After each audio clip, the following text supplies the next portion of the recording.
Many woodworking plans for doors, tabletops, shelves, and others include a corner radius to give it character or a unique look, but how do you get that unique look easily?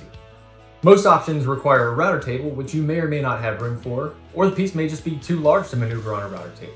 Drawing a line on your material helps some, but matching it with your router isn't always as accurate as we'd like. And routing that same profile consistently on all four corners by hand, forget about it. So to simplify the process, we've developed the Corner Routing Guide Set. While it works with a standard router table, it's also fully compatible with full-size router and even a trim router when space is limited. It comes with 8 different quick change templates for repeatability and maximum versatility. So now let's get to know the product. First, let's take a look at the base plate. It comes with the handle and the edge stop posts pre-installed, so it's virtually ready to use right out of the box. The underside of the base plate is covered in Craig's GripMax material to help keep the corner routing guide in place on your material during operation. Now let's check out the included corner profile templates.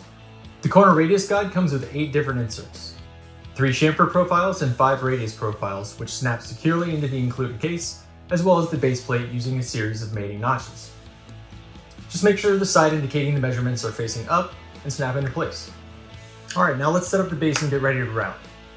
For larger parts, position the edge stop posts into the outermost threaded inserts on the underside of the base plate. Your material should be 3.5 inches wide or larger, with a thickness of at least 1/2 inch. For narrower parts like this one, you can move the edge stop post closer to the corner on the short side to maintain 4 points of contact with the workpiece. All 4 edge stop posts should be adjusted so they contact the material edge and can be tightened snug by hand. Okay, now that we're all set up, let's see it in action with a handheld router. First, install a flush trim bit into your router. The guide was designed to work with our double bearing flush trim bits, but any top bearing flush trim bit will do the trick.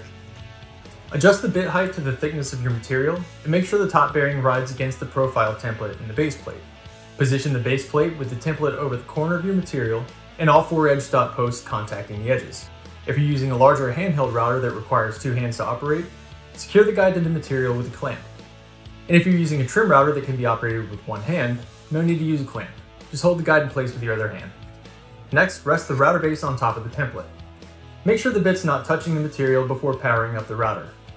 When you're ready, turn it on and run the router left to right along the material. You'll make multiple passes for cuts larger than 1/2 inch, taking off only a small amount of material at a time. The bearing on the bit won't actually touch the template until the final pass. And lastly, let's take this thing for a spin over here on the router table. Install a flush trim bit with a 1/2 inch shank, like the Craig flush trim bit. Make sure the bit height matches the thickness of your material with the top bearing riding along the edge of the profile template. This time, position the handle towards you and the edge you're about to trim away from you, facing the router bit.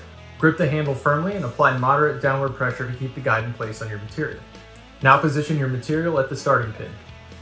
Make sure your material and the bit aren't touching, then turn the router on. Run the material right to left along the bit. Cuts larger than 3/4 of an inch will need multiple passes. And again, the bit bearing won't actually make contact with the template until your last pass. The corner routing guide set and templates are easy to clean too. Just wipe them down with an old rag or use compressed air to get rid of any dust or debris. And for the base plate, use a damp cloth on the GripMax material to keep it at peak efficiency. With Craig's Corner Routing Guide Set, you'll add a new dynamic to your craft. Whether you have a full-size shop, a garage shop, or just a couple sawhorses and a dream, the Corner Routing Guide Set will help you create stunning pieces in any space, so get yours today.